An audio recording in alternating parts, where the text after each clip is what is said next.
Quintuplets naging bunga ng error sa isang facility clinic. At ang ama nila ay ang mismong doktor sa ospital na nag-check up nga sa kanya noon. Ako si Remy Saliman, 29. Samahan niyo ako hanggang dulo ng kwento. Dahil kung meron mang isang bagay na natutunan ako, ito ang katotohanan na ang bawat pagtatapos ay isang panibagong simula. At ang panibagong simula na yun, madalas ang pinakamagandang bahagi ng lahat. Simulan natin ang kwento.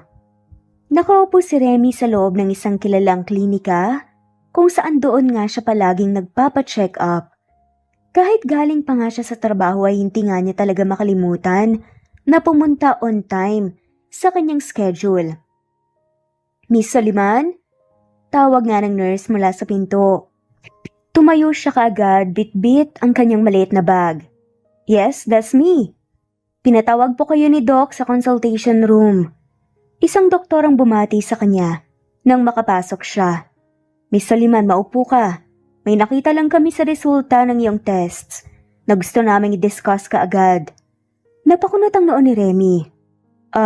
Okay po, ano po yun, Doc? May problema po ba sa cholesterol o baka naman sa liver function? Tumango ang doktor at tumingin sa papel sa kanyang harapan. Actually, wala pong problema sa liver o cholesterol, pero may isang bagay na dapat nating pag-usapan. Doc, wag po kayong magpaligoy-ligoy pa. Sabihin niyo na po. Dahan-dahang ngumiti ang doktor. Miss Soliman, buntis po kayo. 4 na linggo na. Nanigas si Remy sa kanyang kinaupuan na parang biglang naglaho ang ingay ng aircon at pag-ikot ng mundo. Hindi siya makagalaw at hindi siya makapaniwala sa narinig. Ha? Pakiulit nga po, Doc. Buntis po kayo, congratulations! Paano po? Bakit? Nalilitong paghawak nga ni Remy sa sentido. I mean, alam ko naman po kung paano pero kailan? Paano po nangyari to? Sa isang tulad kong may 5-year life plan. Napakamot ang doktor. Well, biologically speaking. Pero Doc, hindi nga ako virgin pero 5 taon na rin po akong single. Wala rin naman po akong naka one night stand na naganap kasi pati overtime sinakop ko na. Paano po nangyari yun? Gulat na bulalas pa nga ni Remy habang nakakapit nga sa gilid ng upuan. Napakamot sa ulo ang doktor na nasa harapan niya. Hindi rin ito alam kung paano ito may papaliwanag nang hindi siya nasampal. Miss Soliman, baka gusto niyo pong umupo ulit. Kumalma po kayo. Nakaupo na po ako. Bago pa man siya tuluyang mapanawan ng ulirat. Bumukas nga ang pinto ng consultation room. Pasensya na po, may kailangan lang akong i-verify saglit.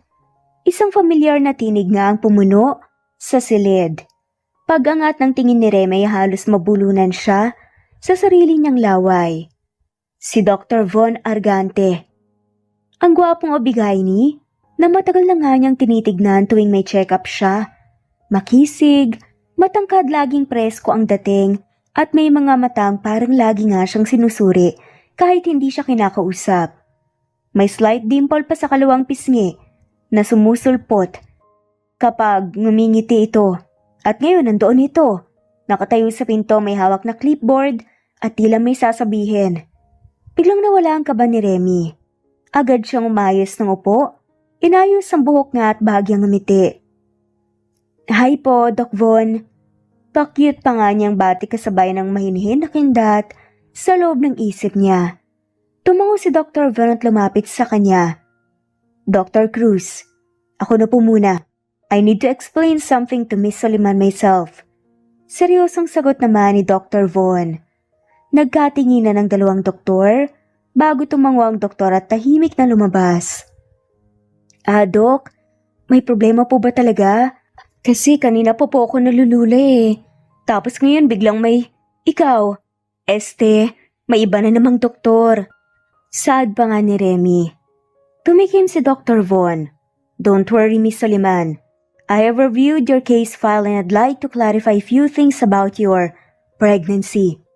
Seryosang saad ni Dr. Von. Ang salitang iyon ay parang suntok nga sa sikmura. Pero dahil kaharap ni Remy si Dr. Von, ay kailangan nga niyang magpakamahinihin. Sure po, Doc. Anything for you. Anything para po sa kalinawan ng lahat. Pangiting-ngiti nga niyang sagot habang umiikot ang isip. Tumayo si Dr. Von. At inilapag nga ang hawak na folder sa mesa. 4 na linggo kang buntis. And totoo yun. But we found something peculiar sa record ng iyong hormone levels. It seems like this might not be a regular pregnancy. Napakunot ang noon ni Remy. Ano pong ibig ninyong sabihin?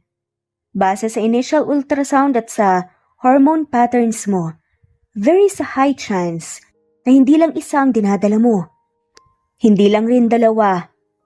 Doc, wag mo pong sabihin triplets. Napailing-iling si Von. It's quintuplets. Miss Soliman, 5 po ang nasa tiyan mo. Tumigil ang mundo ni Remy. Parang nabulunan nga ulit siya sa hangin. Po? Tinig nga niya na parang nag-crack nga sa pagkabigla. 5 po? All signs point to a multiple pregnancy caused by a fertility procedure. Pero wala naman pong record na nagpa-IVF ka sa amin. Hindi nga po ako nagpa-IVF. Hindi nga po ako nagpaplanong magbuntis eh. Kaya nagulat po talaga ako. Saad ni Remy. Natahimik si Dr. Von. Sa kadahan-dahang naupo sa harap ni Remy. We are currently investigating a possible clerical and medical error sa fertility wing ng ospital. Ano pong klaseng error, Doc? Tipong, oops, may nabuntis tayo nang hindi niya alam level? Kunot noong saad nga ni Remy. May possibility po na na-administer sa inyo ang isang sample na hindi dapat mapunta sa inyo. Sample? Tumayo si Remy. Doc, sinong sample? So sino nga man itong 5 bata na nasa loob ko? Hindi to biro ah. Nagtagal nga ang katahimikan sa silid. Tanging paghinga nga lamang nila ang naririnig. Nakatayo lang si Remy habang si Dr. Von ay waring nagpipigil ng emosyon o baka nag-iingat lamang talaga sa sasabihin. Sa ngayon po hindi pa namin maibibigay ang exact ng detalye. Ongoing pa po ang internal investigation. Mahinahong paliwanag nga ni Dr. Von. Pero once we confirm everything, ipapaalam ko po kagad. So hindi niyo pa rin po alam kung sino nga ma? As in, may possibility na ibang sample din yun? Technically, yes. May 3 missing samples na nare-review ngayon. Lahat ay confidential pero isa ron ay sa akin. Biglang lalamig ang batok nga ni Remy. Gusto niyang matawa, umiyak, at himatayin ng sabay-sabay. Kung hindi lang siya takot sa medical bill, baka sinubunutan na nga niya ang sarili. Miss Soliman. It's fine. I'm fine. I mean, saan ka pa makakahanap ng gantong plot twist, di ba? Ilang taon kang walang sex life tapos boom! Quintuplets agad. Napailing si Dr. Von at hindi siya sanay sa ganitong klaseng pasyente. Yung kahit masira na nga ang buhay, nagpapakasarcastic at nagpapatawa pa. We will continue to monitor your pregnancy closely, Miss Soliman. And once the investigation is complete, we will notify you. Tumango si Remy pero hindi nga siya nagsalita pa. Hindi na nga niya kaya pang mag-react. Lumabas nga siyang tuliro, dalang isang balitang hindi niya inaasahan. Wala sa 5-year life plan niya, ang maging nanay lalo na ng 5 bata kaagad at lalong-lalo na kung ang ama ay si Dr. Von. Ang ultimate crush niya kung sakaling totoo. Hindi na muling nagkausap pa sina Remy at Dr. Von. Ayon sa ospital kailangan pangaraw ng masusing pagsusuri at legal na proseso. At maya't maya ay may pinapirma nga siya, mga confidentiality forms na hindi niya maintindihan. 1 taon nang lumipas nakaupo si Remy sa sofa at may 5 munting nilalang na sabay-sabay na umiiyak, gumagapang at may isa pa ngang may hawak na remote at binabato ito sa TV. Hay, bumuntong hininga nga siya habang pinapainom ng gatas si Baby Sol. Wala bang balikang eksena? Yung babalik si Doc Von tapos aalukin ako ng kasal kahit na disaster tong setup na to? Tanong nga nito, pero hindi. Wala siyang narinig mula dito. Nasa US na raw si Dr. Von. Base sa isang nurse na nakachika niya, sumasailalim daw ito sa advanced training at baka doon na magtagal. Wala man lamang paalam. Code blue sa room 3, bilisan nyo! Napahinto si Remy sa paglalakad nga patungong nursery nang marinig ang sigaw mula sa intercom. Nanginginig ang kanyang kamay habang hawak ang bote ng gatas na may pangalang Leo, ang kanyang bunsong anak sa 5 sanggol. Siya rin ang pinakamaliit, pinakatahimik at kadalasang hirap nga sa paghinga. Kaninang umaga pa lamang ay may napansin na nga siyang kakaiba rito. Nangingitim ang mga kuko, palaging pagod at kanina lamang ay bigla na nga lamang nawala ng malay. Hindi niya batid kung paano nga siya nakarating sa harap ng emergency room. Tanga ng bag ng anak habang humahagulgol na parang batang nawala sa loob ng isang mall. Ma'am, kayo po ba si Miss Soliman? Tanong ng isang nurse na lumapit nga sa kanya. Tumangutango lamang si Remy at hindi na nga nakapagsalita pa. Kailangan po naming makausap kayo sa loob ng pediatric ICU. Tungkol po to kay Baby Leo. Sa loob ng ICU, isang pediatric hematologist ang umarap nga sa kanya. Maayos ang pananalita nito, mahinahon, ngunit daman ni Remy ang bigat ng balitang bitbit nito. Miss Soliman, kinakailangan po nating magsagawa ng agarang stem cell transplant. Pinaghihinalaan po naming may bihirang congenital immune deficiency si Baby Leo. Critical na po ang kanyang kalagayan. Napakunot noo si Remy. Transplant? Pwede ba ako? Ako na lang. Kunin niyo po lahat ng cells ko.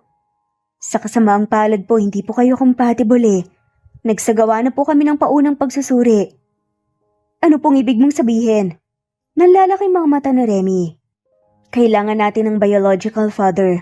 Siya po ang may pinakamataas na posibilidad na maging match. Parang binuhusan ng malamig na tubig ang buong katawan ni Remy. Matagal na nga niyang tinanggap na hindi niya alam kung sino ang ama ng kanyang anak. Ngunit ngayon isa nga sa kanila ang nangangailangan ng lalaking yun upang mabuhay. Pagbalik sa bahay para lamang aninong nakatitig sa kisame, si Remy. Ang 5 sanggol ay pansamantalang nasa pangangalaga ng ospital. Ngunit si Leo ang kailangan mailigtas. Unti-unti niyang inalis ang pagkakayakap sa sarili. Tumayo at marahang binuksan ang lumang cabinet. Mula sa pinakailalim na drawer, kinuha niyang isang brown envelope. Ang sobre na ilang beses na nga niyang gustong sunugin. Isa-isang nilahad ni Remy ang mga papel. Record ng kanyang fertility procedure na sa totoo lang ay hindi naman dapat dahil hindi nga sa kanya yun. Kung hindi nga lang nagkamali ang ospital. Sa huling bahagi ng dokumento, may isang naka-highlight ang pangalan ng doktor na crush niya at tinakbuhan siya. Si Doc Von. Mahina niyang bulong at muling napaluha. 3 araw pa lamang ang lumilipas, pero para kay Remy, tila lumaway ito ng 1 dekada. Nakipag-ugnayan nga siya sa ospital. Kinuha niya ang impormasyon ng bagong ospital kung saan konektado si Dr. Von sa Estados Unidos. Nagsulat siya ng liham, nagpadala ng email maging voice message sa hospital directory hotline. Lahat ay kanyang ginawa. Wala siyang natanggap na sagot. Hanggang sa isang gabi, nang pinapadede niya si Baby Juno, dumating ang isang tawag. Miss Soliman, this is Dr. Lizette Monreal. I'm a colleague of Dr. Von. Doktora, kailangan ko siyang makausap, emergency lang. Isa kasi sa mga anak namin, anak ko, ay may rare disorder. Kailangan ng stem cell, hindi ako compatible at siya lang ang... Tumigil saglit nga ang kabilang linya. Anak? Anak niyong 2? Pagkumpirma nga pa nga nito. Yes, Doc. Long story pero please, sabihin niyo lang po kung nasaan siya. Baka hindi na namin maabutan. May narinig nga siyang kaluskos. Waring may naayos nga sa kabilang linya. Nasa Pilipinas na siya. Bumalik siya 2 days ago for a short conference. He's in the same hospital kung saan kayo nagkakilala. Kinabukasan bitbit ang medical folder at ang test results. Pumasok nga si Remy sa ospital kung saan nagsimula ang lahat.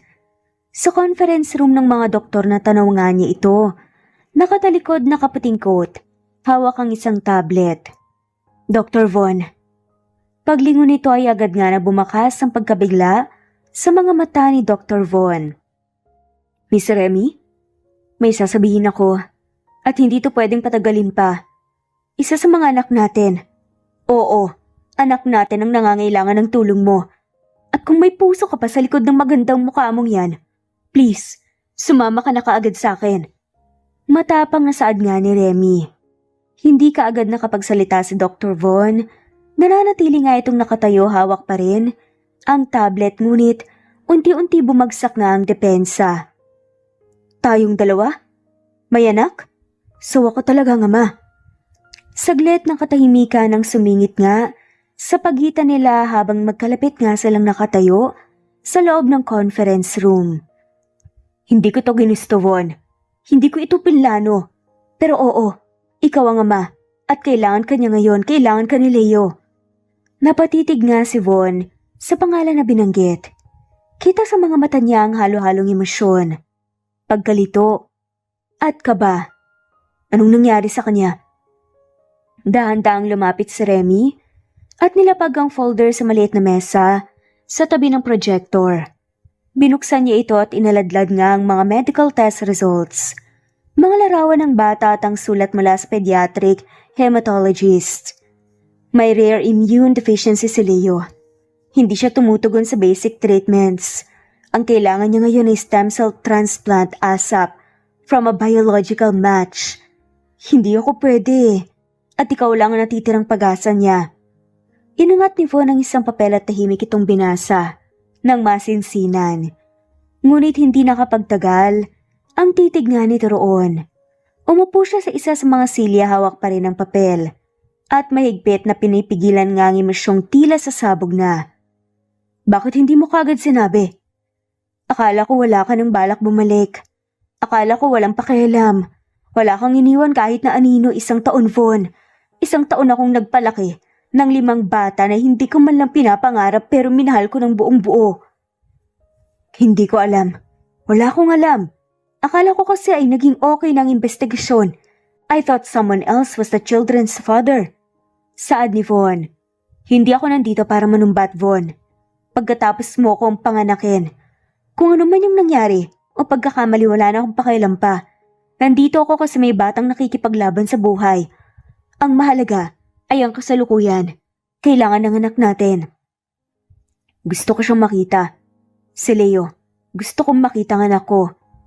Tumango si Remy at bahagyang nabawasan ng bigat sa kanyang dibdib. Kinuha nga niya ang folder at lumabas nga. At magkasabay nga ng conference room. Kailan ang test? Kailan ako pwedeng mag-donate? Ngayon din kung pwede. May team na naghihintay, dinala ko na rin ng mga forms na kailangan mong pirmahan. Sabay silang naglalakad nga papunta sa diagnostic wing. Naramdaman ni Remy ang unang bugso ng pag-asa. Hindi pa nga niya alam kung ano ang susunod. 3 araw matapos ang stem cell harvesting at preparatory procedures, nakahiga pa nga rin si Baby Leo sa pediatric ICU. Mahina pa rin ito ngunit lumalaban. Nakaupo si Von sa tabi ng incubator. Alam mo ba, Leo, na ikaw ang unang pasyente ko na nagpakaba sa akin? Hindi dahil sa sakit mo kundi dahil anak pala kita. Walang sagot mula rito dahil sanggol pa lamang pero ramdam ni Von ang koneksyon habang pinagmamasdan ng marupok na paghinga ng bata. Lumapit si Remy na may bitbit na sterile na feeding bottle. Ngumiti siya nang makita nga ang eksenang yun na tila ba hindi lang doktor ang nakaupo roon, kundi isang ama na hunahuli nga ang puso ng isang batang humihinga sa harap nito. Hindi pa siya sanay sa'yo, pero mukhang gusto ka na niya. Paano mo nalaman? Tanong nga ni Von. Hindi siya umiiyak. Usually kapag ibang nurse ang lumalapit, umiiyak kaagad siya. Pero sa'yo, tahimik lang siya. Siguro ramdam niya na kahit bago ako, parte ako ng dugo niya. Saad nga ni Von. Gusto mo ba siyang buhatin? Pwede ba? May go signal lang ang doktor niya. Basta maayos ang pagkakasuot ng gloves at sterile robe. First time mong magbuhat ng baby, no? Tanong nga ni Remy. First time kong magbuhat ng anak. Natatawang saad naman ni Von. At iba nga ang pakaramdam. Tinuro ni Remy ang sink kung saan kailangan nga maghugas ng kamay ni Von habang nagsusuot ito ng sterile robe at gloves. Napansin ni Remy ang bahagyang panginginig ng mga daliri ng lalaki. Kinakabahan ka ba? Natatawang tanungan ni Remy. Aminin ko oo. Parang mas kabado pa ako ngayon kaysa nung first surgery ko. Relax ka lang. Hindi mo kailangan maging perpekto, kailangan ka lang niyang maramdaman. Masuyong saad naman ni Remy. Tumango si Von at dahan-dahang lumapit sa incubator. Tinulungan siya ng nurse na maayos ang posisyon ng kamay bago iniabot nga si Baby Leo sa kanyang bisig. Saglit ng katahimikan ang bumalot nga sa silid habang si Von ay tila natulala. Tinititigan nga ang munting batang ngayon ay nakahimlay nga sa kanyang dibdib. Hi buddy, I'm your dad. Napaluha nga si Remy sa gilid habang pinagmamasdan ng eksenang akala niya hindi na nga mangyayari. Wala kang ideya kung gaano mo ako binago sa isang iglap. Saad ni Von. Hindi lang ikaw, lahat tayo. Sagot naman ni Remy. Mula sa labas ng ICU tahimik na nakatingin ang head nurse at dalawang pediatrician. Anong sabi mo, Dr. Lizette? Yung tatay ni Baby Leo? Sa buong karir mo, ganyan ba talaga dapat magmahal ng ama? Hindi ko alam. Pero kung ganyan ang simula, baka may pag-asa ang pamilya nila. Pero di ba may fiancé si Dr. Von? Nagpantinga nga ang tenga ni Remy sa narinig. Kung ibabasa naman talaga sa edad at kawapuhan, ay hindi talaga imposibleng wala itong karelasyon. Pero hindi niya pa rin may iwasang ma-disappoint. 3 araw matapos ang transplant procedure, unti-unting bumuti nga ang lagay ni Baby Leo. Ngunit habang gumagana ang sitwasyon sa ICU, kabaliktaran naman ang pagitan ni Remy at Von. Hindi ko alam kung allergic ka lang talaga sa sopas o sa akin. Bungad nga ni Von nang hindi nga tinanggap ni Remy ang sopas na binigay niya rito. Bigla kasing nanlamig si Remy sa kanya at hindi niya tuloy alam kung bakit ganoon ang pakikitungo ng babae.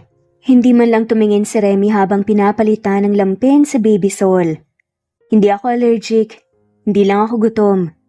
Pinigyan ni Von ito ng bahagyang tawa pero alam nga niyang hindi yun ikinatuwa ng kausap. Look Remy, if I did something, wala naman tayong something para may masira, di ba? Walang sagot mula kay Von. Sa totoo lang ay wala naman nga talaga. Pero bakit pa siya nasasaktan sa malamig na tono ni Remy? Nang sumunod na araw sinusuri ni Von ang postpartum vitals ni Remy. Napansin niyang namumugto ang mata nito, warang hindi nakatulog. Puyat ka na naman. I told you kahit strong independent ka, bawal ang sobrang stress, especially postpartum with quintuplets. Nag-aalala lang saad pa nga nito. Thanks for the lecture, Doc. Irap naman ni Remy. May alam akong tip para sa masarap na tulog. Gusto mong malaman? Hindi kumibo si Remy pero tumingin siya rito. Pakawalan mo yung mga iniisip mo. Saka yung tingin mo sa akin na parang wala ka lang choice, kundi pakisamahan ako. Mas magiging mahirap sa ating dalawa kung ganyan ka. Napabuntong hininga si Remy. Hindi niya alam kung pagod lang ba siya o hormonal o talagang ubos na nga ang pasensya niya. Hindi naman niya kasalanan na nahulog nga siya sa lalaking hindi naman para sa kanya. Noon pa lang dilulo na nga siya, pero hindi niya inaasahang magiging literal. Alam mo minsan naiisip ko baka nga ako lang tong may pakaramdam. Saad ni Remy. Napatigil si Von sa pagsusulat nga sa chart at tinignan ng kaharap. Anong ibig mong sabihin? Nothing. Napailing si Remy at binalik ang professionalism niya. Pero sumablay. I mean, ikaw lang naman ang doktor ko noon tapos feeling ko, ako lagi yung may sakit para lang makabalik sa klinik mo. Napabuntong hininga si Von. Akala mo ba hindi ko napansin yun? Sa bawat tingin mo na parang gusto mong itanong kung may girlfriend ako? Namula si Remy at agad lumayo ng tingin. Hindi ko naman sinabi ah. Hindi mo kailangan sabihin kasi habang nag-check up ako sa'yo, halos sumabog yung mata mong hindi makatingin ng diretsyo. Pero pagpalabas na ako bigla kang nag-ayos ng buhok. Nakakahiya ka. Tinakpan na nga lamang nito ang mukha niya. dahil tinutukoy nga niya ang kanyang sarili. Tuwang-tuwa na nga lamang si Von habang pinapanood ang kakyutan nito. Pero kasabay ng tawa niya ay bumigat din ang dibdib niya. Naalala niya tuloy ang katotohanan na kahit pa hindi sinasadya may anak na nga silang 5 at hindi niya man lang nabigyan ng tamang paliwanag si Remy. Remy, tungkol doon sa procedure mo. Wag na, okay? Alam ko na. Hindi mo naman kasalanan eh. Sample lang yon tapos mali ang vial na naiturok. Gets ko na. Science, palpak. Human error. Surprise pregnancy, the end. Mataray na saad nga ni Remy. Hindi ko gustong magpaliwanag. Umiiling-iling na saad naman ni Von. Hindi mo rin naman ako ginusto, diba? Sagot niya nang tuluyan na ngang nabasag ang boses niya. Ako lang naman tong may pa-crush-crush sa doktor niya. Yung tipong kahit may fever, may lipstick, tapos ayun, karma ko na. Alam mo, nakakatawa ka. Saad ni Von kay Remy. Excuse me? Delusional ka nga, pero cute. Napalitan ng inis ang lungkot nga sa mukha ni Remy. Ano ba yan? May quintuplets na tayo tapos ngayon mo lang sinabing cute ako. Napairap na nga lamang ito. Kasi ngayon lang kita nakita na totoo.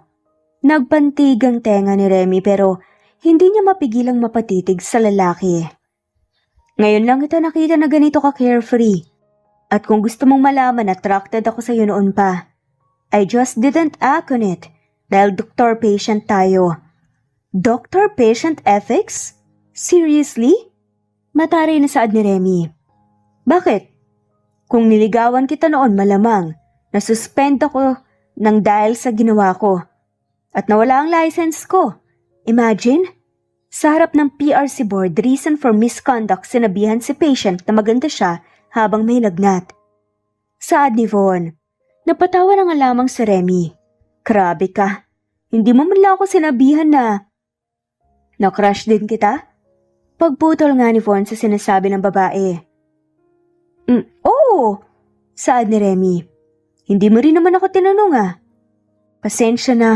Busy ako na magpanggap na may UTI every month para lang may rason akong bumalik sa klinik mo. Sagot naman ni Remy. Akala ko nga may calendar alarm ka na. Act sick at 3 p.m. every second Friday. Saad nga ni Von, habang umingisi at umiling-iling. Hoy, hindi naman ako ganun ka-obvious ha. Nahihiyang saad na nga lamang ni Remy. Remy, nagdala ka ng milk tea nung araw na pinaswab test kita. Natawa na nga lamang silang dalawa. Dugtong pa ni Von, pero seryoso. Kung nalaman ko lang na alam mo na may feelings ka pa rin noon. Anong gagawin mo? Liligawan mo ako kaagad? Putol ni Remy. Hindi. Tataasan ko munang standards ko sa mga jokes para hindi mo ako friend zone. Pero hindi pa rin tayo pwede. Tumango si Von. I know. Hindi pa ngayon. Hindi pa tayo ready. Pero kung sakaling ready ka na, tumingin siya sa mga natutulog nilang babies.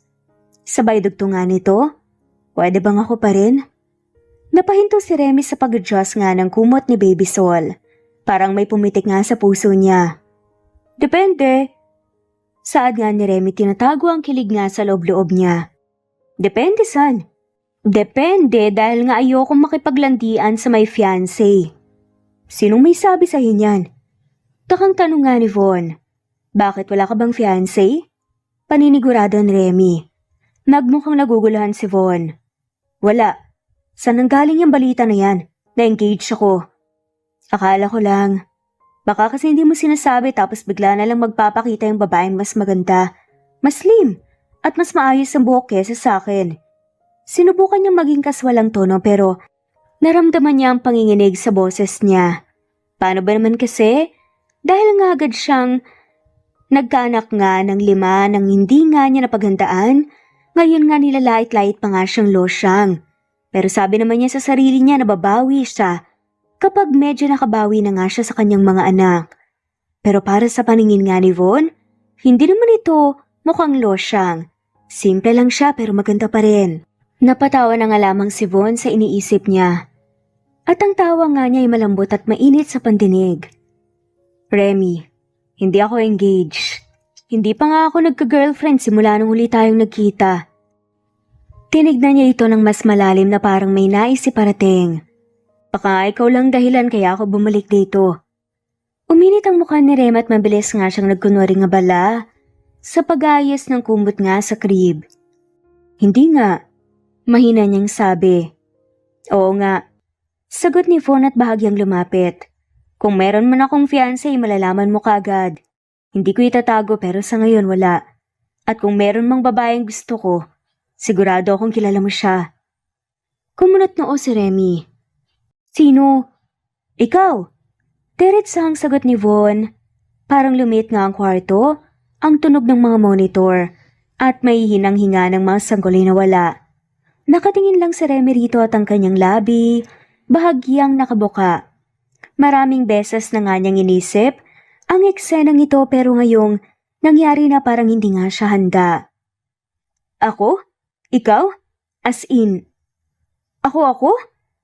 Pautalutal nga niyang tanong sabay turo nga sa sarili, nang awkward. Hindi ka ba nagbibiro? Dahan-dahang ngumiti si Von sa bailing. Ikaw lang talaga. Pero bakit ako? Kasi malakas ka. Kasi nakakatawa ka nang hindi mo namamalayan. At kasi kahit marami kang pinagdaanan, nandito ka pa rin.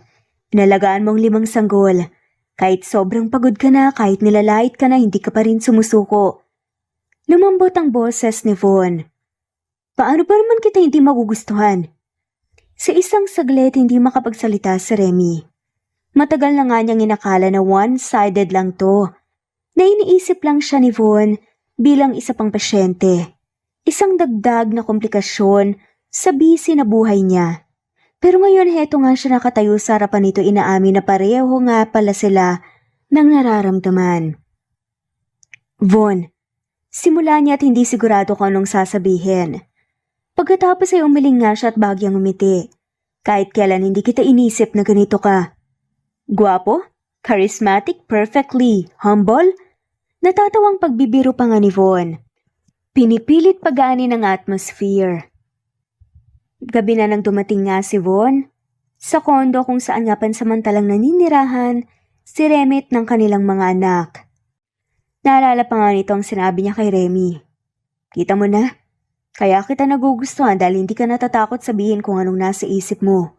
Pagkatapos sabihin nga ni Remy na makapal ang mukha nito kanina, maingat nga siyang nagtanggal ng sapatos. Bit-bit ang isang maliit na paper bag na may lamang pagkain. Alam niyang hindi na naman ito kumain ng tama. Nakita niyang nakaupo si Remy sa couch, nakapikit at may hawak pang tablet sa dibdib.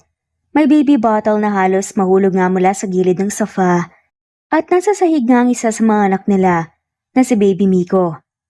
Remy, mahinang tawag nga ni Von. Lumapit siya at kinuha ang tablet mula sa dibdib nito. Doon niya nakita ang bukas na spreadsheet, sinubukan pa nga nitong magtrabaho kahit tinaantok. Remy, bakit ka ba ganito? Bulong nga ni Von na tinayos ang throw blanket sa balikat ng lalaki. Nagising si Remy at biglang napatayo. Anong oras na? May feeding time pa. Shh, ako na. Nasa crib na yung 4. Si Miko lang ang gising pero ako nang bahala. Putol nga ni Von. Pasensya na. Dapat kasi nauna akong maglinis ng mga bote. May naiwan pa sa... Pinutol nga ni Von ang sasabihin niya. Remy, hindi yan ang point. Ang point, bakit ka nagtatrabaho pa rin kahit walang tulog? May anemia ka pa rin, diba? Nag-aalala lang saad nga ni Von. Von, kailangan eh. Hindi naman habang buhay may bonus mula sa ospital. At hindi lahat ng gastos pwedeng iasa sa'yo. Shh, you don't have to prove anything. Hindi mo kailangan gawin to mag-isa. Hindi ko naman sinasadyang gawin mag-isa. Pero hindi ako sanay na may ibang tumutulong sa akin for the past year. It was just me and the babies. Napabuntong hininga na nga lamang si Von at naupo nga sa tapat nito. I know, and I admire you that. Pero, Remy, 5 yan. Hindi ito one-time boss fight sa video game. Tuloy-tuloy ito. At kapag na-burnout ka, sinong matitira para sa kanila? Natahimik nga si Remy. Kaya nag-iisip ako na mag-set na lang tayo ng schedule para ma-manage natin to. Ikaw sa araw, ako naman sa gabi para makatulog ka ng buo kahit papaano. At mag-hire na rin tayo ng iba pang nani para may katulong tayo. Kaya mo yun? Gabi ang shift mo? Tanong nga ni Remy. Hindi naman ako natutulog pag wala ka. Might as well gamitin ko yung time sa pag-aalaga sa mga anak natin. Dumaan ang ilang araw na tila ba nananadya nga ang tadhana. Matapos ang kanilang usapan ni Remy, buong tapang na tinanggap ni Von ang hamon. Siya ang bahalang magbantay at mag-alaga sa gabi, habang si Remy ay makakakuha nga ng sapat na tulog. Ngunit nang dumating nga ang unang gabi ng kanyang solo duty, agad na pagtanto ni Von kung gaano kahirap ang papel na ginagampanan ni Remy gabi-gabi. 9:00 pa lamang ng gabi, nang isa-isang magising ang mga sanggol. Nagsimula kay Baby Sol na tila hindi komportable sa kanyang lampin. Sumunod naman si Juno na agad umiyak nang marinig ang iyak ng kakambal. Hindi pa man niya natatapos, palitan si Sol. Naramdaman na nga niyang tumilapon na ang bote ng gatas mula kay Miko. Habang patuloy ang pagsirit nga ng iyak ni Baby Neo sa crib. Nagsimula nang gumapang sa Baby Neo mula sa plain mat patungo nga sa gilid ng sofa. Okay, sa isa lang po. May sistema tayo rito, huwag tayong magpanik. Bulong nga ni Von sa sarili at pawisang kinuha ang bote sa sahig. Hinawakan niya ang bote gamit ang kaliwang kamay at sinalubong nga ng kanyang braso si Juno. Nakadantay naman sa leg niya si Sol habang nakakapit si Leo sa laylayan ng kanyang pambahay na shorts. Ngunit bago pa man siya makalapit sa crib, para pakalmahin nga si Neo, isang bagay ang nahulog ang kanyang sariling cellphone na nalublob nga sa gatas na naiwan sa sahig. Maya-maya pa bumukas ang pinto ng kwarto. Sa may hagdanan ay sumilip nga si Remy. Nakasuot lamang siya ng bathrobe. Ngunit nang makita nga niya ang gulo sa loob, hindi na nga napigilan ni Remy ang mapatawa. First night mo pa lang yan. Saad nga ni Remy. Remy, please sabihin mo sa akin, may cheat code ka ba dito? Hiling nga ni Von at isinalpak nga ang pacifier kay Nico na tila may sariling kagustuhan. Lumapit nga si Remy at dahan-dahang kinuha si Miko mula sa sahig. Pinagmasdan niya ang mukha ni Von na pagtanto ang lawak ng responsibilidad ng pagiging magulang. Nakakaya mga minin pero oo, araw-araw ganito rin ako. Ang pinagkaiba lang walang pogi na may stethoscope na tumutulong sa akin dati. Pasensya ka na ako ngayon lang ako naging present. Mahina ngunit tapat naman na tinig nga ni Von. Umiling nga si Remy at ngumiti. Hindi mo kailangan humingi ng tawad. Hindi mo rin kailangan maging perpekto. Basta nandito ka sapat na yon. Tahimik silang nagkatinginan sa gitna ng kaguluhan. Sa tabi nila ang mga munting nalala ngayon unti-unti nang tumitigil sa pagiyak. Marahil ay dama rin ng mga batang katahimikan at katiyakang unti-unting bumabalik nga sa pagitan ng mga magulang nila. Maulan ng hapon nang makatanggap nga si Remy ng isang tawag mula sa hindi kilalang numero. May kaba sa dibdib niya habang hawak ang telepono. Nasa gitna nga siya ng pagpapakain kay Baby Neo, ngunit agad niyang pinatigil ang kanta nang marinig nga ang boses sa kabilang linya. Miss Soliman? Ako po si Nurse Francesca Balonzo, dating naka-assign po sa fertility wing ng San Isidro Medical Center. Pagpapakilala nga niya. Nadigas nga si Remy sa kinuupuan. Ano pong kailangan ninyo sa akin? Natahimik saglit ang babae. Sa kabilang linya bago nagpatuloy. May dapat po kayong malaman. Hindi po aksidente ang nangyari sa inyo. Hindi clerical error ang dahilan kung bakit kayo nabuntis. May cover-up po. Sinadyang gamitin ang egg retrieval result ninyo at i-match kay Dr. Von para itago ang isang mas malaking problema. Pag-open up nga nito. Napahigpit ang hawak ni Remy sa bote ni Baby Neo. Anong klaseng cover-up? What do you mean? Mahinahong tanong niya, bagamat sumisigaw nga ang puso niya sa gulat. 3 taon na pong nawawala ang embryos po ng isang high-profile investor sa ospital. Kapag nabunyag, pwedeng mawala ng license ang buong fertility department. Kaya nang may na-mislabel na sample, kayo, ginamit na leon para ipakitang may successful procedure na naganap para may divert po ang audit. Alam ba ito ni Dr. Von? Tanong nga ni Remy. Hindi po.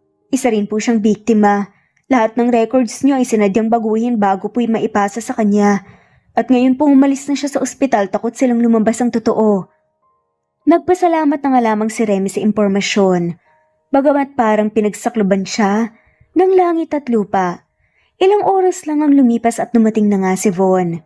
Ipinaladala nga ni Nurse Francesca sa email. Binabasa ni Von ang bawat linya habang nanginginig ang kanyang mga daliri sa galit. Anong gagawin mo? Nag-aalalang tanungan ni Remy.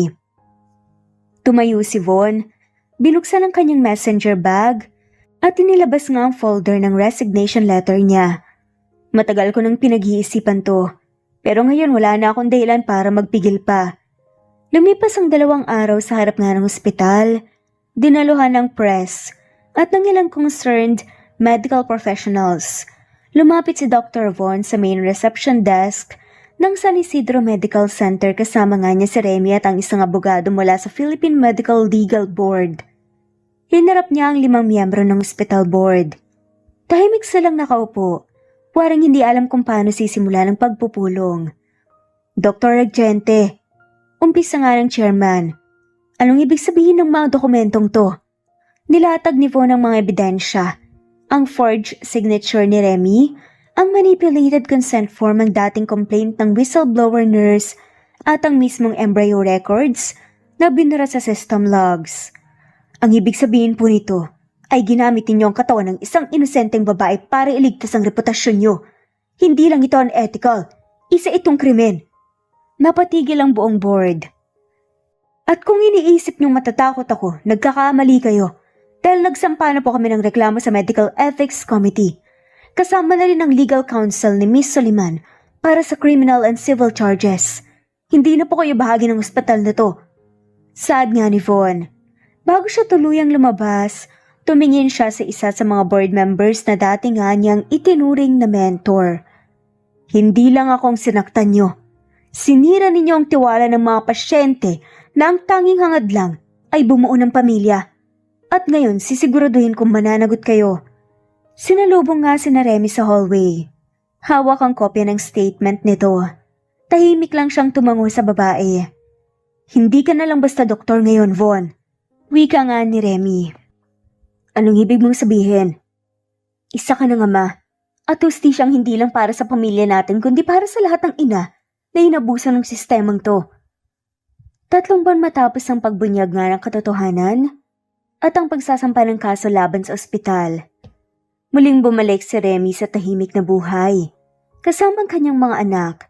Sa tulong ng isang support group na inirekomenda ng pediatric therapist na Baby Leo, inimbitahan siya sa isang weekend retreat para sa solo parents.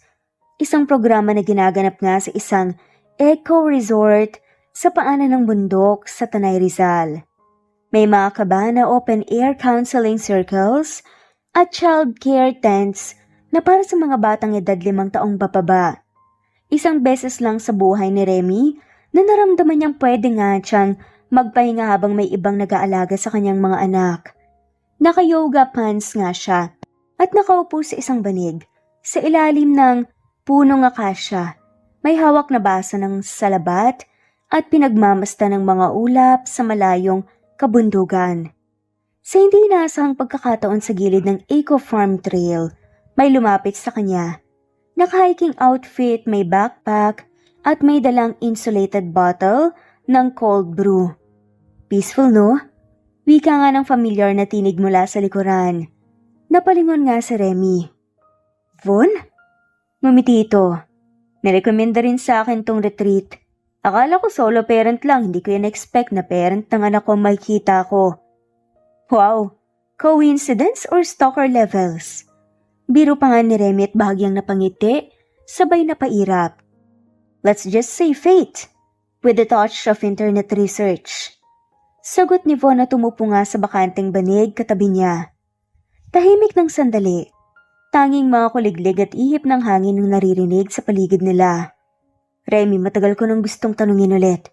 May pag-asa ba akong ligawan ka? Ngayon na hindi na tayo patient at doktor. Ngayon na mas malinaw ng lahat. Napabuntong hininga si Remy. Von, hindi mo kailangan itama ang mundo ko para lamang makabawi. Hindi kita tinanggap sa buhay ng mga anak ko para suklian ang effort mo. Tinanggap kita dahil ama ka nila at mahal ka nila. Pero mahal din kita. Diretsong sagot nga ni Von. Napatingin si Remy sa langit, nilunok ang buo nga niyang damdamin, tapos muling nagsalita. Ang mahal ko ay yung ikaw, na hindi lang tumutulong dahil may kasalanan kang nais bayaran. Gusto kong maramdaman na kapag minahal mo ko hindi dahil kailangan, kundi dahil pinili mo. So, it's a rejection, right? Bakit feel ko mas masakit ito kaysa sa inaasahan ko? Pero naiintindihan kita kung kailan mo naman ako pipiliin, hihintayin ko. Saad nga ni Von. Next time dalhin natin yung 5. 3 taon nga ang lumipas. Tahimik na ang kasong isinampalaban sa ospital. Naipanalo nga nila ito. Nabayaran ng sapat na danya si Remy at kay Von. At higit sa lahat na ipasara na nga ang fertility wing ng ospital na minsang naging sentro ng eskandalo. Ngunit higit pa sa hustisya, ang pinakamalaking tagumpay nila ay ang 5 batang sabay-sabay na nagpatibok ng puso ng sino mang makasama nila. Ang quintuplets ay nasa 4 na taong gulang pa at kasalukuyang nag-aaral sa kindergarten. Sa umagang yun sabay na pumasok nga sa school orientation sina Remy at Von. Bitbit ang mga baon, mga art materials at tig-iisang anak na nakakapit nga sa bawat kamay nila. Remy, asan si Miko? Tanong ni Von habang pinupunasan ng sipon ni Leo. Umakyat daw ng mesa para hanapin ang lunchbox niya. Hindi ko alam kung lunchbox o misyon ng Avengers ang ganap eh. Sagot ni Remy habang tinatali ang buhok ni Juno. Sa gilid ng hallway ng school gymnasium, may mga nanay at tatay na tahimik na nagmamasid sa kanila. Hindi ba sila mag-asawa? Bulungan ng isang nanay sa likuran. Ewan, pero ang galing nila, coordinated sa outfit yung mga bata. Sagot naman ng isa pasbay, kuha nga ng litrato na nakikitan nga sa mga to. Pagkatapos ng orientation, tinawag nga ng guro ang lahat ng bata para sa getting to know activity. Isa-isa silang tinanong kung sino ang gusto nilang isama sa art table. Paglapit ni Baby Leo, sabay ang tingin ng mga guro kay Remy at Von. Hindi dahil hindi nila alam kung sinong magulang, kundi dahil parehong naroon. Leo, sino gusto mong katabi habang gumagawa ng art project? Natahimik ang bata saglit. Tinignan nito si Remy tapos si Von tapos muling tumingin sa guro. Can you bring both my mama and papa?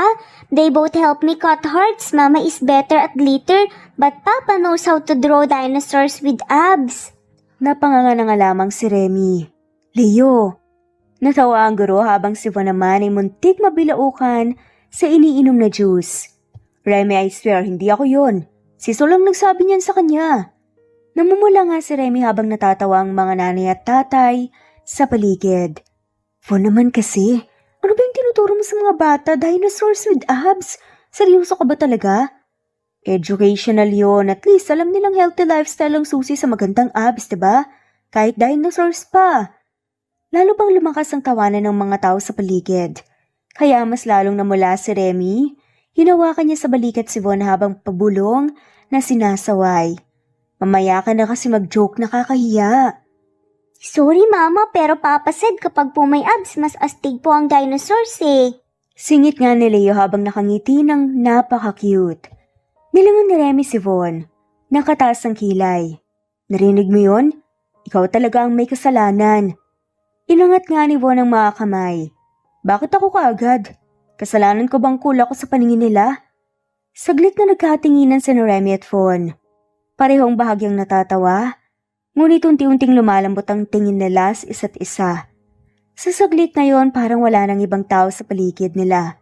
Sila lang at ang simpleng kasiyahan ng pagiging magulang. Okay lang po ba kayo, mommy, daddy? Singit nga ni Teacher Anna. Naputol ang moment nila at sabay silang napalingon sa guro. Opo, teacher. Nauutal na sagot na nga lamang ni Remy habang inaayos ang buhok sa likod ng tenga niya. Tumango rin si Von at nakangiti ng awkward. Yes, Teacher Anna, pasensya na po. Seryosong saad nga nito. Ikaw kasi eh. Mahinang sabi ni Remy at kinukurot pa ng pasimple ang baraso ni Von. Hayaan mo ka tayong mga teenager dito. Nakakahiya. Umira pa nga si Remy. Pagkatapos ng klase nagkayayaan nga ang buong batch ng kindergarten parents na mag-early dinner nga sa isang family garden cafe sa loob ng village. Ano nga ulit tong drink mo? Tanong ni Von habang tinitikman nga ang in-order nga ni Remy. Dirty chai oat milk latte. Anong marumi dyan? Tanong ni Von at kunot noo. Yung pangalan, ang hindi mo intindihan. Bakit ikaw? Hindi mo ba kaya ng ganito ka-OA na kape? Sagot nga ni Remy. Ewan ko sa'yo, Remy. Ang dami-dami namang simpleng kape dyan. Bakit kailangan mo pang pumili ng komplikado? Parang love life mo lang. Nagtaas ng kilay si Remy at tinamaan nga ng bahagya. Hoy, excuse me Ako pa talaga ang komplikadong love life? Sino nga ba kasi itong nagpaparamdam pero hindi naman klaro kung nanliligaw o nagpapakyut lang? Umubo si Von at muntik na ngang mabulunan sa sariling ice americano. Ako? Hindi klaro? Oo, ikaw nga. Sarcastic ang balikan ni Remy. 3 taon na tayong ganito. Sweet-sweetan, holding hands, paminsan-minsan, pero ano ba talaga tayo? Bago pa nga makasagot si Von, sumingit bigla sa Teacher Anna na kanina pa pala nakikinig sa usapan nila mula sa kabilang mesa. Uy, Mommy Remy at Daddy Von, hindi pa ba talaga kayo official? Diyos ko naman, halos lahat ng teachers namin, pati principal, bet na bet kayo. Namula nga kaagad ang mukha ni Remy habang si Von naman ay parang natuwa sa narinig. Talaga ba, Teacher Anna? Support pala kayo sa amin? Obvious po ba? Buong PTA yata naghabang kung kailan magiging official yung love team niyo eh. Nakakaya naman sa inyong mga anak mas malinaw pa yung love life nila sa kinder. Sabay kindat pa nga ng guro bago tumalikod para bumalik nga sa ibang parents. Grabe talaga, Von. Tignan mo pati mga teachers ng mga anak natin, niloloko na tayo. Ikaw kasi. Bakit ako na naman? Ako ba yung nagpapakipot? Putol pa nga ni Von sabay tawa. Oo nga, ikaw kaya itong ayaw magsabi ng diretsyo. Bulong ni Remy sabay iwas ng tingin. Ikaw kaya itong ayaw magsabi ng diretsyo. Seryoso ka ba, Remy? Kung magsasabi ba ako ng diretsyo ngayon, hindi ka tatakbo palayo? Tanong nga ni Von. Napatingin nga si Remy dito at bahagyang kinakabahan. Bakit naman ako tatakbo? Tumitig si Von ng malalim sa babae bago unti-unting umiti. Kasi simula noong una kitang makitang alagaan ng mga bata, simula noong araw na pinaglaban mo sila ng mag-isa, wala nang ibang gusto ang puso ko kundi mahalin ka.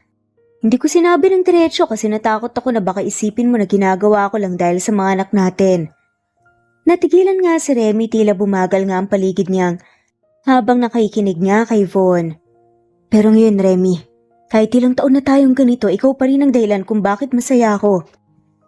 Gusto kong maging malinaw ngayon, mahal kita. Hindi bilang mommy ng mga anak ko. Kundi dahil mahal kita. Dahil ikaw si Remy. Kaya kung okay lang sa'yo, sana gawin na nating official to. Ikaw lang naman ang hinihintay ko mula noon hanggang ngayon. Hindi ka agad nakasagot si Remy. Nanginginig pa nga ng kaunti ang mga kamay habang hinahawakan niya ang tasa ng kape. Seryoso ka ba talaga dyan? Ako ang pinakaseryoso. Sagot nga ni Von sabay kuha nga ng kamay nga niya mula sa ibabaw ng mesa.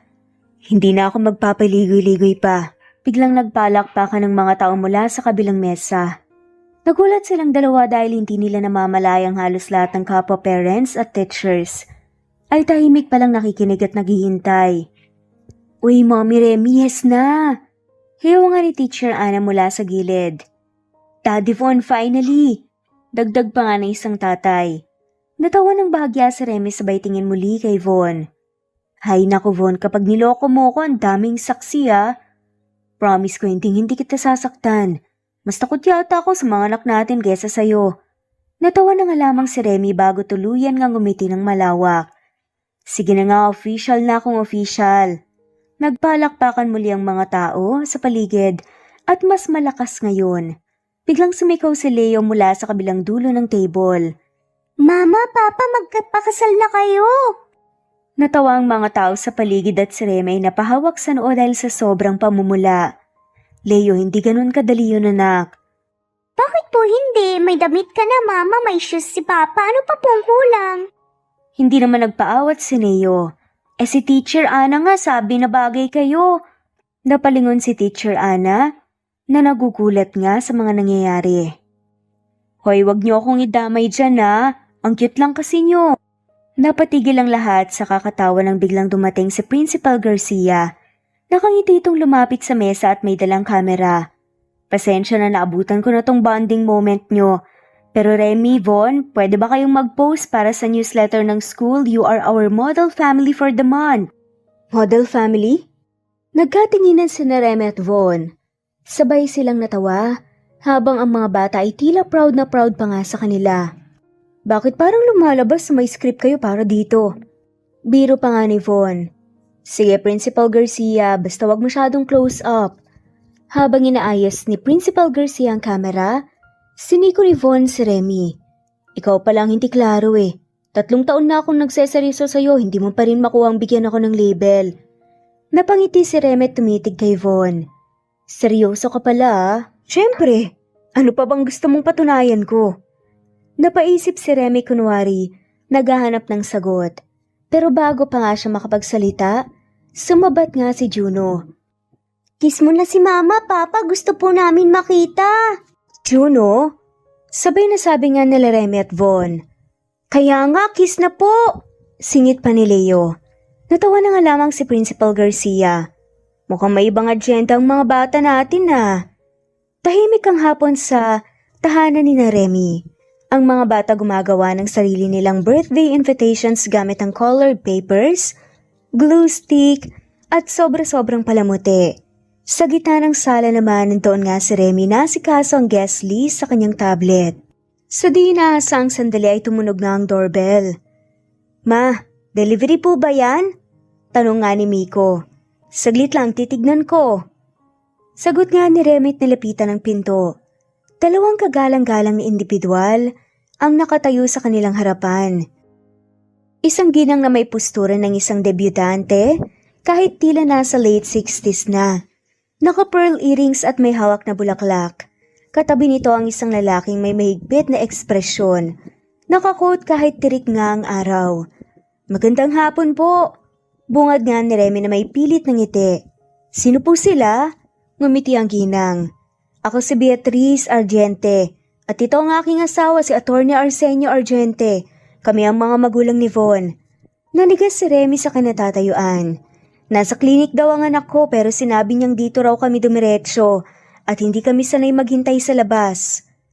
Bago pa makapagsalita si Remy, sumilip naman si Sol sa pintuan. Ma, sino po sila? Bakit po ang sosyal po ng mga suot nila? Mga royal ball po ba sila? Napakagatlabi na nga lamang si Remy at pinipigilan ng sarili na hindi ma-pressure. Ito na ata ang pinaka-formal na pagbisita ng buong buhay niya. Pasok po kayo. Bago pa nga niya mabuksan ang todong pinto, tumakbo kaagad si Neo, bit-bit ang ginupit na karton na may spelling na Happy Birthday. Mama, ito na po. Tapos na po. Ay, may mga bisita. Napatingin nga si Beatrice sa hawak ng bata sabay taas ng kilay. Anong birthday? Napatras nga si Remy. Birthday po. Ginugupit lang po nila. Creative po sila. Hindi ba dapat happy birthday ang tama? Spelling ni Neo yan, original limited edition. Sabat pa nga ni Sol.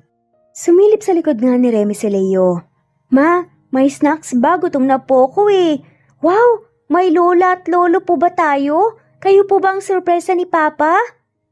Anak, sila po yung mga magulang ni Papa Vonyo. As in lolo at lola for real? Tanong nga ni Juno. Akala ko patay na sila. Sorry po, mali pala. Ani nga ni Sol. Natigilan ng dalawa at bahagyang napatango. Sabay sabing, buhay pa nga kami, salamat sa paalala. Pasensya na po kayo sobrang honest lang po talaga nila. Sad na nga lamang ni Remy habang nahihiya. Nagkantara ba sa paglilinis nga ng center table, pagpapalit ng throw pillows, at pagtabon nga sa art materials ng mga bata si Remy. Habang ang mga magulang ni Von ay nakaupo sa maayos na sofa, nagsusuri ng paligid, na tila ba sinisilip kung may lead content ang mga laroang plastic. Ma'am, sir, pasensya na po kung medyo magulo. Hindi ko po inaasahan ang pagdalaw niyo kung alam ko po sana. Hindi naman ito formal inspection. Pero totoo ba, Iha, na ikaw ang ina ng 5 batang to? Opo, ako po ang biological mother nila. At si Von, ama po nila, biological father din po. Medyo komplikado po ang naging simula. Naikwento na niya. Pero gusto naming marinig mula sa'yo kung ano ka sa buhay ng anak namin. Napayo ko si Remy, hindi dahil nahihiya siya, kundi dahil alam niyang wala nga siyang simpleng sagot sa tanong na yon. Bago pa nga siya makasagot, bumukas na nga ang pinto. Remy, nandito na ako. Na-traffic kasi. Tila na ba ako naman si Von sa pintuan. Hi anak. Mahinang wika naman ni Beatrice. Mom, Dad? Bahagyang namutla si Von. Habang nilalapag ang hawak kanyang paper bag na may lamang ensaymada at ice cream sandwich na favorite ni Remy. Bakit hindi niya sinabi na pupunta kayo dito? Gusto naming makilala ng maayos si Remy. Sa personal, hindi lang sa mga kwento mo. Sagot nga ni Atty. Arsenio ng malamig pero walang bahid ng panghuhusga. Ma, Dad, kung pumunta kayo rito para alamin kung seryoso ako, sagot ko oo. Ito ang buhay ko ngayon. Si Remy at ang mga anak namin. Ang bahay na to, hindi ito magharbo pero dito ako naging buo. Natahimik si Beatrice habang pinagmamasdan ang interaksyon nila. Sumulyap ito kay Remy at saka muling tumingin sa anak niya. Hindi mo sinabi sa amin na ganito na pala kadip ang lahat. Because I knew you'd be skeptical, pero gusto kong makita nyo kung bakit ito ang naging desisyon ko. Tumingin si Von kay Remy at agad nga niya itong nilapitan at binulungan. Okay ka lang? Okay lang. Para na akong sasabog dahil sa bisita mo. Sorry hindi kita in-inform ka agad. Ngunit bago pa man sila makapagpalitan, nang isa pang salita biglang sumigaw si Miko mula sa hagdanan. Mama, Papa, naiwan ni Baby Neo yung diaper sa lamesa, may tumalsik po na po. Napalingon kaagad si Remy ngunit huli na dahil tuluyan ang gumulong ang maliit na diaper papunta sa paanan nga ni Atty. Arsenio. Sa kasamaang palad hindi pa nga ito na isara nang maayos tumigil ang lahat ng kilos sa sala. Anong? Yang gumulong sa paanan ko? Tanong nga na nga ni Von habang dahan-dahang inilayo ang paa. Namutla si Remy. Ay naku, Diyos ko po, pasensya na po ah. Agad na dinampot na nga lamang ni Von ang diaper gamit ang tissue sabay iwas ang tingin sa ama. Dad, normal lang yan. Welcome to our world. Hindi napigilan ni Beatrice. Natakpan ang bibig ng panyo para hindi matawa. Napatingin siya kay Remy sa kauna-unahang pagkakataon nakita niya ang totoong buhay na ginagalawan ng babaeng minsang itinuring niyang hindi karapat-dapat. Walang yaya? Tanong ni Beatrice. 2 po dati pero nag-resign na po nung 1 linggo na pagod yata. Mada, dito si Remy. Hindi lang siya ina ng mga anak ko, siya rin yung rason kung bakit bumalik ako at kung bakit handa akong iwan ng sistemang matagal ko na ring pinaglingkuran. Napatingin si Bea sa anak, saka kay Remy. Bahagyang lumambot ang ekspresyon nito. Bihira ang babaeng ganyan na kayang magtaguyod ng 5 anak at mas bihira ang babaeng kahit sa kahihiyan ay marunong tumayo ng taas noo. Pasensya na po kung hindi ako kasing elegante ng inaasahan niyo pero sinisigurado ko po, hindi ko pinapabayaan ang mga bata. At si Von, hindi ko rin pong sinaktan o ginamit. Saad naman ni Remy. Tumango si Atty. Arsenio. Wala naman kaming intensyong husgahan ka, Iha. Nagtataka lang kami kung saan nagsimula ang lahat. Mamiti si Von. Long story po pero sigurado po akong sa dulo ng lahat ng gulo. Ito ang naging tama. Sabay hawak nga sa kamay ni Remy. Hindi nakapagsalita kaagad si Remy. Sa likod ng kaba at pagod naramdaman niya ang lakas ng suporta mula kay Von. Ma, kung hindi pa kayo naniniwala kay Remy ngayon, maghintay kayo kasi balang araw sigurado siya ang magiging pinakamahalagang babae sa buhay ng buong pamilyang to. Tumingin si Bea kay Remy sa kadahan-dahang nagsalita. Anak, pwede bang ikaw na mismo magsabi kung mahal mo ang anak ko? Halos matumba na nga lamang si Remy nang dahil sa tanong. Napatingin siya kay Von na bahagyang sumimangot pero mukhang naaaliw din. Ma, Sobrang direct to the point naman ata kayo. Gusto ko lang marinig. Saad naman ni Bea. Huminga ng malalim si Remy. Tahimik niyang hinarap si Bea, saka tumingin sa mata ni Von. Opo, mahal ko po si Von. Kahit nung una, kahit noong walang kasiguraduhan, kahit noong mas mahirap po lahat. Mahal ko siya, hindi dahil siya ang ama ng mga anak ko. Mahal ko siya kasi pinili niyang manatili kahit pwede siyang umalis. Napabuntong hininga si Attorney Arsenio. At sa kauna-unahang pagkakataon ngumiti ito. Mukhang ikaw ang klase ng babae na hindi lang kayang magpalaki ng 5 bata, pero kaya ring palakihin ang puso ng anak ko. Lumapit si Bea sa kamarahang hinawakan ng balikat ni Remy. Mabuti na lang pala't hindi kami nagmadaling humusga. Sa dulo ng hapong iyon, sabay-sabay na kumakain ng turon ang buong pamilya. Hindi man ito ang planong 5 taong buhay niya noon, pero ito ang planong binuo ng tadhana. At sa puso niya, ito ang mas masarap na version. Isang Sabado ng umaga, naisipan ni Von na magplano ng isang bagay na kakaiba. Isang bagay na hindi parte ng routine ng mga bata. Isang bagay para lamang kay Remy.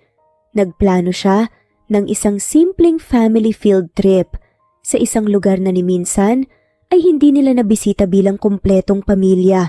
Isang bukirin sa labas ng lungsod, sa Tanay. Doon ay may kaibigan siyang organic farmer na may taniman ng sunflower at lavender. Maaga pa lang ay isinakay na nila ang mga bata sa van. Si Von ang nagmaneho habang si Remy siyang nagbabantay sa 5 batang makukulit. Bakit parang sobrang prepared mo today? Tanong ni Remy bigla. Wala lang. Gusto ko lang na may iba. Gusto kong bigyan ka ng araw na hindi mo kailangan magpigil ng hininga buong hapon. Sagot ni Von habang tinitignan nga ito sa rear view mirror. Pagdating nila, sa bukirin sinalubong nga sila ng hangin na may halong amoy ng lupa at bulaklak. May mga tents na nakatayo sa gilid ng taniman at may isang maliit na wooden ark na may nakasabit na banner.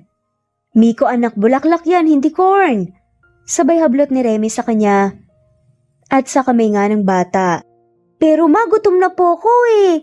Reklamo ng isa habang si Neo naman nilalagyan ng dumi ng lupa ang kanyang tsinelas. Si Juno naman hinahabol nga ang insekto habang sina Sol at Leo ay nagagawa ng binoculars na gawa lang sa karton. Ang saya no? Bulong pa nga ni Von habang nakatayo sa likuran ni Remy na may hawak na basket. Saya? San banda?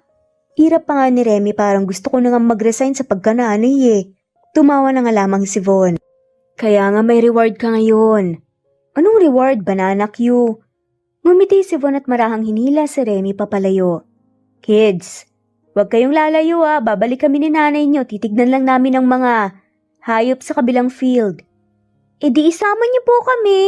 Baka may ahas doon. Kalabaw din.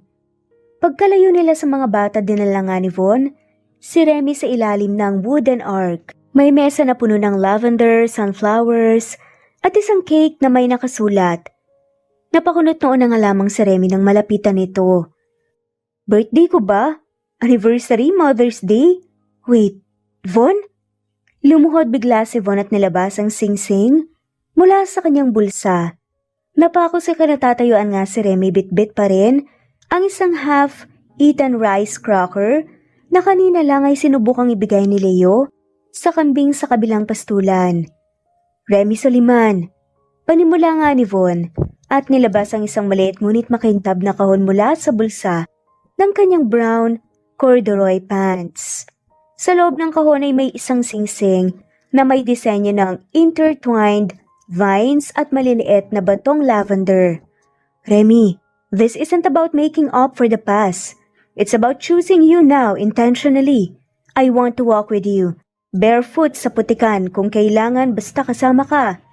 Natawa na nga lamang si Remy habang tinatakpan nga ang mukha ng kanyang palad at nangingilid pa rin ang mga luha. Ang OA mo. Pero sige, go on. Bulong na nga lamang ni Remy. Ilang beses mo na akong sinabihan na hindi ako dapat perfect. And thank you for that, because this proposal isn't perfect either. The cake is melting and I think the answer winning, pero kung tatanggapin mo ko, Remy, magiging perfect ang buhay ko sa gulo ng bawat araw natin.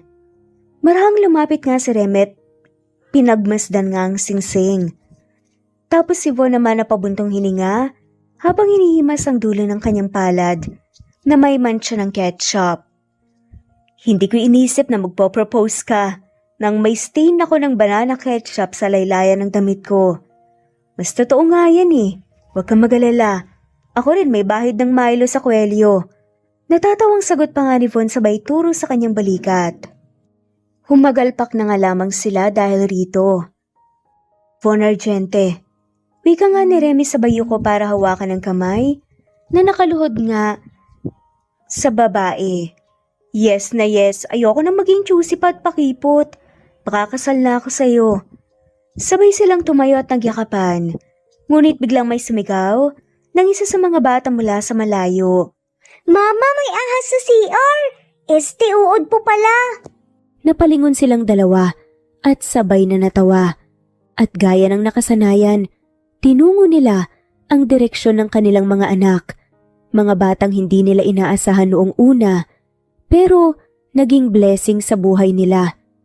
5 taon matapos ang kasal ni Remy at Von, tuluyan nang naging tahimik ang kanilang mundo dahil natutunan na nilang mahalin ang ingay na dala ng 5 masisiglang anak.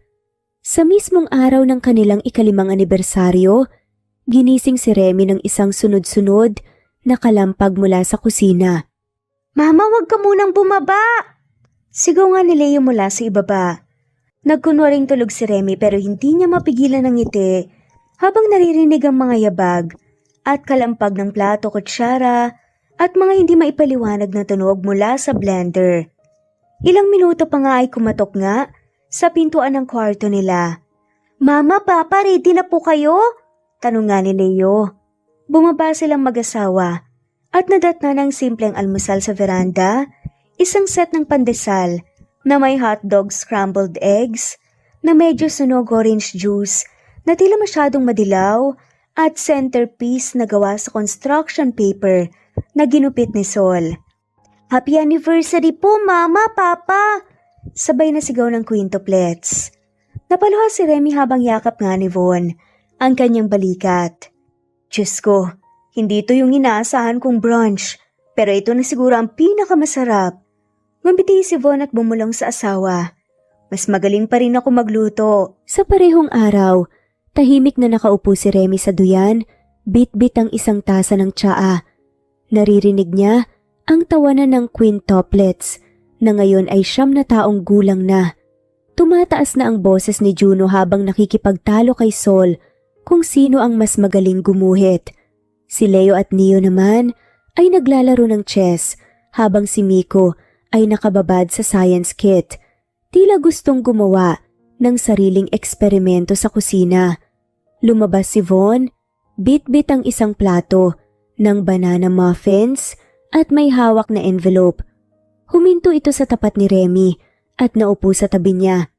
Sobrang tahimik mo nitong mga nakaraang araw ah. Halos hindi ka na rin sumisigaw sa mga bata. Hindi ka na rin nakikigulo tuwing may uod sa lababo. Gumiti si Remy pero hindi kagad nagsalita.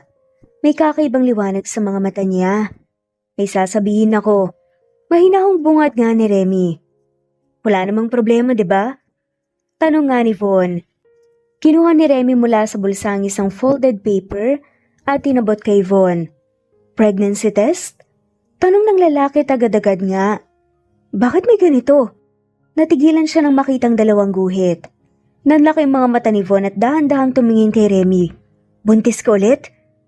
Oo, 3 beses ko pa nga na sinubukan bago ako naniwala eh. Hindi makapaniwala si Von. Tumayo ito at naglakad nga paikot at parang napakamot sa batok, sa gulat. I mean, I know we've been married for years now pero alam mo yun, masyado yatang na-surprise ako. Akala ko nga, mahahalata mo eh, doktor ka pa naman. Akala ko kasi, yung pagiging pagod mo dahil lang sa mga bata. Pero wow, wow. Tumayo si Von sa harap ni Remy at yumuko na parang kinakausap ang tiyan nito. Hi baby number 7. 8? Hindi ko na nga mabilang eh. Kamusta ka dyan? Ready ka na bang maging parte ng aming family? Huy, Von, wala pa nga tayong ultrasound interview? Palo nga ni Remy sa kanya. Kailan ang first check-up? Gusto kong kasama ako. This time, full-time na ako. Na-miss appointments ko dati eh. Lahat ng cravings ibibigay ko. Gusto mo ng mangga? Na may bagoong? Sabihin mo lang. Huwag kang masyadong OA. Normal lang to. Naranasan na natin to, di ba? Normal? Every pregnancy is special. Sagot ni Von na may kasamang matamis ng ngiti. Besides, ilang taon na rin naman mula nung huli nating baby, diba? Ibang level na ang experience natin ngayon. Tinignan ni Von ang quintuplets at sumigaw. Guys, baka magkaroon na kayo ng bagong teammate. Teammate? Tanong nga ni Sol habang yakap-yakap ang hawak nga na sketchpad. Magiging basketball team na ba tayo, Papa? Baka volleyball, ako yung setter. Sabi naman ni Juno. Hoy mga bata, kalma lang ha. Hindi pa nga natin alam kung ilan ang dadagdag eh. Sabi naman ni Remy, hawak ang tiyan at tila hindi na nga maubos-ubos pa ang kanyang ngiti. Lumapit si Leo at Neo. Parehong may hawak na laruan. Mama, anong ibig sabihin nito? May baby ulit? Magiging kuya ulit kami? Ngumiti si Von at nilaro nga ang dalawa. Oo, parang ganyan nga pero remember, hindi porket magiging kuya ulit kayo, pwede na kayong hindi magligpit ng laruan nyo. Biglang nagsigawan ng mga bata. Yay! May bagong baby!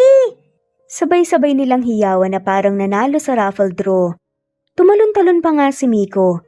Halos may iba to nga ang hawak na science kit. Hindi pa natin alam kung ano ang gender, baka lalaki, baka babae, o kaya kambal. Pahabol pa nga ni Von habang pilit na pinipigilan ng sariling excitement. Von, wag naman sanang 5 ulit. Isa lang okay na yun. Pero paano pagkambal? Tanong ni Von, naabot tengang ngiti. E di mas masaya. Mas magulo ibig mong sabihin. Okay lang yun. Wika ni Von at biglang hinawakan ng mga kamay ni Remy. Basta magkasama tayo. Kahit 6 pa yan. Hoy, tama na, baka ma-viral pa ako nito eh. Sabat nga ni Remy sabay batok sa balikat ni Von. Ang mga hindi inaasahang pangyayari, ang nagdadala ng pinakamasayang yugto ng buhay natin. Hindi kailangan perpekto ang simula, basta't pinipili nating lumaban, gaya ng ginawa nga nila Remy at Von, na ngayon masaya na ngang namumuhay kasama ang kanilang malaking pamilya. At dito na nga pa nagtatapos ang kwentong pagmamahalan ni Remy at Von. Maraming salamat po sa lahat ng mawalang sawang sumusubaybay at shout out po sa mga sumusunod. Josefina Mangahas, Mary Rose Gumahin, Arlene Rival, Flor Cabrera, Army, Anita Hernando, Emilia Tiam, Marilu Abad, Nena Ano, Lori Galaxy, Ana Victoria, Epifania Deo Caris, Ram Dev, Ann Mariano, Rosalina Herrera, Joby Hernandez Budimel, Leonisa Zotes, Flora Gumisad, Ami Regalado, Erlinda Lencioko, Elsa Opiane, Marie Cristal Hilario, Maribel Gitao, Rose Martinito, Wena, LV Candontol, Ray Land Pudadera, Nizer Sams, Elia Betinego, Pasita Eliazar, Elizabeth Centena, Cleo Waling, Marilu Borja, Emma Barbaza, Jelly Tampos, Loida Salon, Eli Calopre, Natalie De Guzman, Mary Ann Ambalog, Natalie, Justin Otreo, Teresita De Jesus, Leonisa, Kidim Tez, Annali Flor Pasita, Susan Upaga, Juliet Kaday, Rowena Eloba, Zenny De Vera, Eli Manalili, Merlin Bilbar, Betty Losnong, Gloria Muñez, Theo Do Ravillar, Senen Orzame, Carmencita Falcon, Elena Nina Abagon, Gonzalez, Flor, Nitz Nebria, Rama Butch, Evangeline Zamora, Erico Misol, Charlene, Cantina, Romana Gorospe, Kinshano Ebas, Jovi Aure, Esteban Andrade, Elvi Candontol, Alexa Ani Gomez, Ellen Fortuno, Nena Ano, Angelina Ducusin, Remedios Solmantil, Luciado Dolores, Ani Bucao, of Isabela, Eli Bitasolo, of Milan Italy Jessica Vargas, Anisera Andrino, Evelyn, of Neva Ecija, Diana Agana, Marites Nitura of Saudi Arabia, Eva Violeta, Gerald Schiff, Lynn Lee, Veronica Briseño, Carmencita Falcon, Merlin Diaz, Helen Murillo, Natalie Navarro, Honey Villasenor of Kuwait, Annie Hoson, Merlin Barosa, Maria Luisa San Jose, Lina Cruz, Teresita Schmid, Eda Minguez, Connie Valmoria Escapades, Sara Bartonico, Melanie Juan, Precious Mago, Mila Gonzalez, Ana Victoria, Merlin Baroza, Rosemary Corpus, Rosemary Vasquez, Merlin, Lisa Nesbet Anaban, Iler Carub, Flor Cabrera, Jeyo Cadtet, Shane Santiago, Nino Regidor, Elira Ramirez, Mary Rose Carillo Jesusa, Enday Samante Enday Lebra, Yolanda Tejida, Honey Villasenor, Tessie, Marichan, Ann Mariano, Wilma Guzman, Gabrielio, Liu, Maria Rica Natividad, Melanie Juan, Anita Hernando, Teresita Arevalo, Raquel Magno, Carmencita Falcon, Flordet, Nat Greenfax, Luz Templo Nuevo, Teresita Schmid, Flor Cabrera, Virginia Salazar, Luz Templo Nuevo, Leia, Fred Deliza de Guzman, Juby Hernandez, Helen Murillo, Edarlina Fahil, Rosie, Juliet Caday, Kuya Atok, Betty Losnong, Crescen, Susana, Tessie, Rumbawa, Lovina Galang, Aida Jurado, Emily Kinlog, Mirna Hamero, Liz Berito, Gabrielio, Juan Spotify, Imelda Fortes of Columbus City, Larry Malapaya, Dance, Remy's Life Official, Ellie Evangelist Anderson, Choi Choi, Ri, Jasmine Baya, Jerowina Aquino, Emeguba, Marilyn Babula, Shane Villarmino, Beth Sardina, Gabriel, Nino Regidor, Mel Abrogar, Rosemary Vasquez at shoutout na rin po sa lahat ng mga walang sawang sumusubaybay. Maraming salamat po. Veronica Briseño, Violeta Murillo, Teresita, Teresa Bulie, Christine Flores, Nesbet Anaban, Flor Salvalion, Kuwait, Raquel Labay, Kuya Atok, Lani Pardillo, Eva Violeta, Presbyteres Rose, Amy Regalado, Teresita, Pres Cavilla Havana, Precious, Lilian Naubebe, Elia Evangelista Anderson, Marziel Arcilias, Rosemary Palaganas, Rose Martinito, Ding Liege, Alexa Gomez, Jomira Bueno, Amy Fenovares, Irma Emma, Lali Emralino, Tortillas Gaming, Matea Estrera, Annalie Flor, Rosemary Tinito, Rosemary Palaganas, Excelsis Tagala, Emily Kinlog, Rosemary, Penning Escal, Neri Cabangon, Lucia Baldo, Rosemary Vasquez, Londono Villas, Faye, Rosemary, Angelo, Vicky Adlaon, Mercy Villantes, Rezeline Unday, Allen, Ace, Nino Regidor, Jeyo Cadtec, Escapades Matilda, Irma Valerio, Agustina Aniceto, Cecilia Alvior, Naitan Canada, Lily Roda Barcial, Eli Ramirez, Doris Day Pangan, Lynn Lee of Macau, Reyes, Rebecca Tezuka, Noel Macero, Rizalina Credo, Mitchie Karch, Romel Carion, Juliet Panlilio, Lynn, Merlilyn Zenny Marion, Benoni Anya Lucas from Bacolod City, Merlina Aparata, Annalyn Nantes, Flordet, Lorena Utod, Faye, Anita Hernando, Roach Ann Rodriguez, at shoutout na rin po sa lahat ng mga walang sawang sumusubaybay. Maraming salamat po.